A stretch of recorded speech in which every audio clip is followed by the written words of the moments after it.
이건 누구에게도 보여주지 못했던 그날의 기억이다. 그날 이후 우리는 아무 일도 없었던 것처럼 돌아갔다. 수업은 계속 있었고 사람들은 여전히 웃고 떠들었고 캠퍼스의 계절도 변함없이 흘러갔다. 나도 그도 각자의 자리로 돌아간 것처럼 보였다. 하지만 나는 알고 있었다. 그날 밤이 없었던 일처럼 깨끗하게 사라지지는 않을 거라는 걸. 기억이라는 건 지우는 게 아니라 잠시 접어두는 것에 가깝다는 걸 나는 그때 처음 알았다. 며칠 뒤 남자친구의 친구들 몇 명이 내가 그와 함께 그의 집으로 들어가는 모습을 봤다는 이야기를 하고 다녔다는 말을 들었다. 직접 들은 건 아니었다. 사람을 거쳐 돌아온 말이었다. 말은 늘 그렇게 조금씩 모양을 바꾸며 돌아온다. 그 말이 사실인지 아닌지는 중요하지 않았다. 이미 충분히 많은 걸 말해주고 있었으니까. 그 이후로 남자친구와 나는 그의 집에 다시 가지 않았다. 아니, 다시 가지 못했다. 서로 이유를 묻지 않았고 서로 설명하지 않았다. 설명하지 않는다는 건 이미 우리 둘 다 어느 선을 넘었는지 알고 있다는 뜻이겠지. 교양 수업에서 그를 가끔 마주쳤다. 나는 남자친구 옆에 있었고 그는 혼자 앉아 있었다. 교실의 가장 뒷자리에. 사람들 틈 속에서 그는 유난히 조용해 보였다. 눈이 마주칠 때도 있었지만 길게 이어지지는 않았다. 그의 표정은 예전보다 더 단단해 보였고 나는 괜히 시선을 먼저 피했다. 그 무렵 그에 대한 좋지 않은 소문이 돌고 있다는 이야기를 들었다. 누가 시작했는지는 알 수 없었고 누가 믿는지도 알 수 없었다. 다만 남자친구의 친구들이 그를 피하고 있다는 건 분명히 느낄 수 있었다. 그때 나는 아무 말도 하지 않았다. 그를 변호하지도 부정하지도 않았다. 말을 해야 했는지 하지 말았어야 했는지는 지금도 잘 모르겠다. 다만 그때의 나는 이미 너무 많은 걸 잃을까가 입을 열 수 없었다. 시간이 흘러 나는 졸업을 준비했고 그는 더 바빠 보였다. 그는 여전히 클럽 활동을 했고 또래 친구들과 후배들, 다른 선배 무리들과도 잘 지내는 것처럼 보였다. 겉으로 보기엔 아무 일도 없었던 사람처럼. 하지만 나는 알고 있었다. 그가 여전히 책을 읽고 공부를 하고 일을 병행하며 자기만의 방식으로 버티고 있다는 걸. 그래서인지 어느 순간부터 캠퍼스에서 그의 모습은 잘 보이지 않게 되었다. 그렇게 시간이 흘렀다. 졸업 무렵 나는 남자친구와 헤어졌다. 이유는 많았고 설명은 길었지만 결국 남은 건 하나였다. 우리는 서로의 시간을 더 이상 붙잡고 있지 않기로 했다는 것. 헤어지고 나서도 한동안은 그날 밤을 떠올리지 않으려고 했었다. 하지만 이상하게도 혼자가 되고 나서야 그의 얼굴이 더 자주 떠올랐다.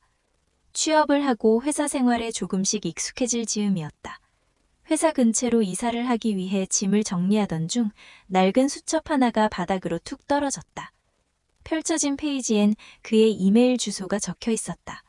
잊으려고 지우고 또 지웠던 이름. 잠시 멍하니 그 주소를 바라봤다. 그리고 홀린 듯 노트북을 켰다. 잘 지내니? 이 5글자를 쓰는 데만 1시간이 걸렸다.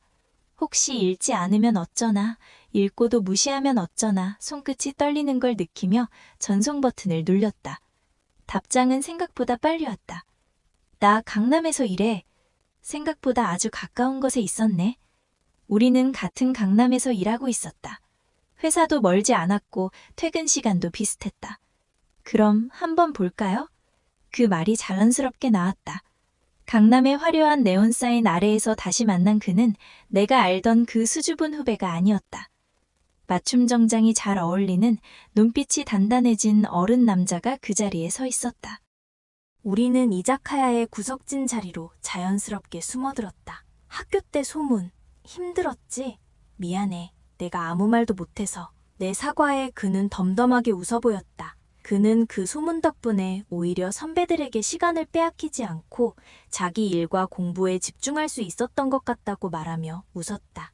하지만 그 웃음 속에 많은 밤과 많은 인내가 함께 스며 있다는 걸 나는 알 수 있었다. 술잔이 몇 번 오가고 도시의 밤이 깊어질수록 예전의 그 편안한 리듬이 다시 살아나기 시작했다. 그는 자신의 근황을 조곤조곤 들려주며 시간이 가는 줄도 모르고 이야기하고 있었다. 나는 그에게 말했다. 집을 강남으로 옮기면서 짐을 정리하다가 그의 이메일 주소를 발견했다고. 그래서 그냥 연락해보고 싶었다고. 그는 아무 말 없이 고개를 끄덕였다. 그 순간 우리는 더 이상 누구의 후배도 누군가의 여자친구도 아니었다. 오직 강남의 차가운 밤 공기를 함께 견디고 있는 두 남녀일 뿐이었다. 술 기운이 적당히 올랐을 때 나는 그를 내 집으로 이끌었다. 우리 집에서 한 잔 더 할래? 그날 밤 우리는 내 집으로 갔다. 이번에는 도망치듯이도 우연처럼도 아니었다.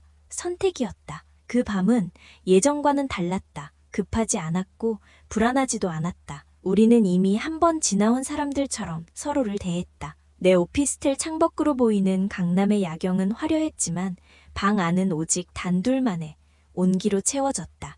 예전엔 내가 그의 공간에 침입한 손님이었다면 이번엔 내가 그를 가장 은밀한 곳으로 초대하고 있었다. 침대에 나란히 앉아 야경을 보다가 그가 먼저 내 손을 잡았다. 예전보다 더 크고 더 따뜻하게 느껴졌다. 나는 그 손길에 이끌려 그의 품으로 파고들었다. 그때처럼 자는 척 안 해도 돼요? 그의 장난 섞인 속삭임에 나는 대갑 대신 그의 목을 끌어안고 입을 맞췄다. 이번에는 서툴지 않았다. 우리는 서로가 무엇을 원하는지, 어떤 깊이로 안아줘야 하는지를 너무 잘 알고 있었다. 예전에 그 부드러운 리듬은 더 성숙하고 더 진해져서 우리를 감싸 안았다. 그의 가슴에서 느껴지는 심장 소리가 강남의 모든 소음을 지워버렸다. 그가 내 몸 구석구석을 어루만질 때마다 지난 몇 년간 억눌러왔던 그리움과 죄책감이 눈물처럼 녹아내리는 기분이었다. 우리는 서로의 상처를 치유하듯 아주 천천히 그리고 깊게 서로를 느꼈다. 그의 품속은 예전처럼 따뜻했고 나를 바라보는 눈빛은 그때보다 더 사랑스러웠다. 다시 그날의 설레임을 느끼며 그와 함께 숨소리를 맞추며 온기를 나누고 있는 지금이 너무 행복했다. 험난한 여행 끝에 집에 돌아온 기분이었다. 우리의 숨소리가 잠시 거칠어지고 우리가 서로를 꽉 끌어안았을 때 나는 비로소 깨달았다. 우리는 단 한순간도 서로를 잊은 적이 없었다는 걸. 다음 날 아침 햇빛이 창문을 채웠을 때 나는 문득 생각했다. 우리가 어디로 가고 있는지는 모르겠지만 적어도 지금 이 순간은 거짓이 아니라는 것을. 아침 햇살 쪽에서 그는 내 곁에 있었고 헝클어진 내 머리카락을 조심스럽게 넘겨주며 웃고 있었다. 창밖의 강남거리는 다시 바쁘게 돌아가겠지만 내 메모장에는 이제 새로운 페이지가 적히기 시작했다. 이번에는 누구에게도 숨기지 않을 우리 둘만의 진짜 이야기를. 그 여름의 이야기는 아직 끝나지 않았다.